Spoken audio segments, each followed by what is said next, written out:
आमचा प्रभाग क्रमांक 21 संकेश्वर ॲरोसी स्कूलपासून जी बाउंड्री सुरू होते, संकेश्वर नगर, वैतीवाडी, त्याच्या पुढे लोटस परिसर, तिथून पुढे एव्हरशाईन सिटी, ICS हॉस्पिटलपासून पुन्हा फादरवाडी, गोखिवरे आणि तिथून पुढे मकालपाडा, चिंचपाडा, जानकीपाडा असं करून वाईपर्यंत हा जो प्रभाग झालेला आहे. आणि आतापर्यंत लोकांची बरीच कामं प्रभागात केलेली आहेत, त्यामुळे लोकांना विश्वास आहे की मी यापुढेही काम करू शकेन.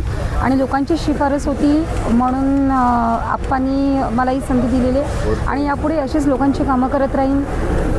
बेसिक जी नगरसेवकाची ॲक्च्युअल कामं आहेत, रस्ते आहेत, गटार आहेत, पाणी आहे, या गोष्टींवरती लक्ष देईन. आणि जसं मी मगाशीच तुम्हाला सांगितलं होतं, महिला सबलीकरण, महिला सक्षमीकरण याच्यावरती माझा जोर असेल.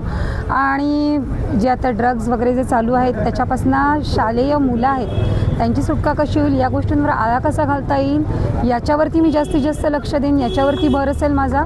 आणि यापुढे जाऊन आणखी काही सुविधा लोकांच्या करता येणार असतील त्याच्यावरती चर्चा करून ज्या गोष्टी करता येतील, लोकांच्या काही मागण्या असतील त्याच्यावरती नक्कीच काम करेन.